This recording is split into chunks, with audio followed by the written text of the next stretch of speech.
9 companies, 3 judges, venture capitalists whose attention is up for grabs. This is Silicon Valley's next wave of innovation.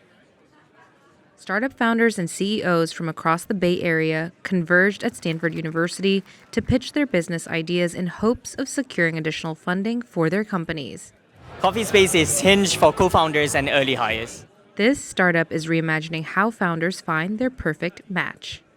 The beginning was putting people's names on whiteboards. I literally served people manually. I was Auntie Seema from Indian Matchmaking because I needed to know that people would pay for this problem. Finding customers is only one part of the problem. Why have you sort of decided to price it where it is today, maybe versus like 10x that price? And you've got to have a unique perspective on to basically get capital around the problem, to find talent around the problem, and to find customers for your solution, and to care about the thing you're solving. Adele created AI learners to help students as young as 3 up to 22 years old who have intellectual disabilities learn elementary math, literacy, and social skills through computer games. So my younger sister, her name is Laura, so she has a severe disability called Rett syndrome. And during the COVID pandemic, I saw the challenges that she was facing in her education where everything went online. And I wanted to create a platform that would be accessible for her and where she could find the same passion for mathematics that I saw myself when I was growing up. Like our biggest customer right now is Ann Arbor Public Schools, and they purchased because I had a really genuine conversation with the director, and then her teachers tried it and they love it. So that's that initial goal, is like, let's all have a common drive to solve a problem, and then people actually understand and see the value of the product and want to keep using it.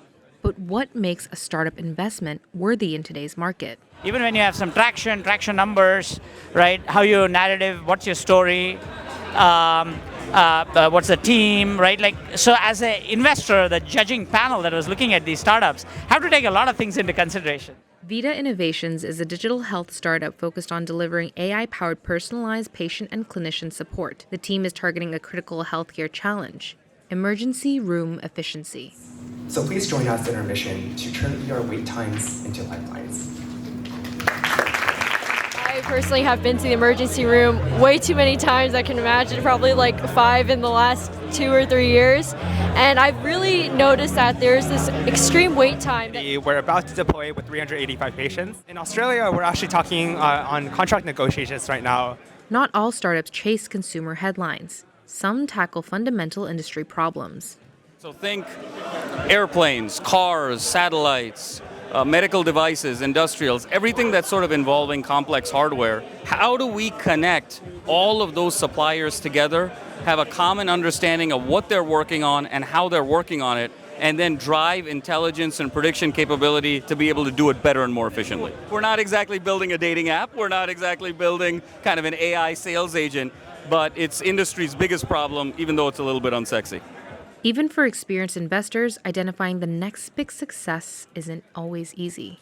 Find that why. Find that intersection of what are you good at, what are you passionate about, and what does your world need? Find the intersection of that Venn diagram, and you can't go wrong. And you can. Some people find it at 10, some people find it at 30, some people find it at 80, but never stop trying to find it.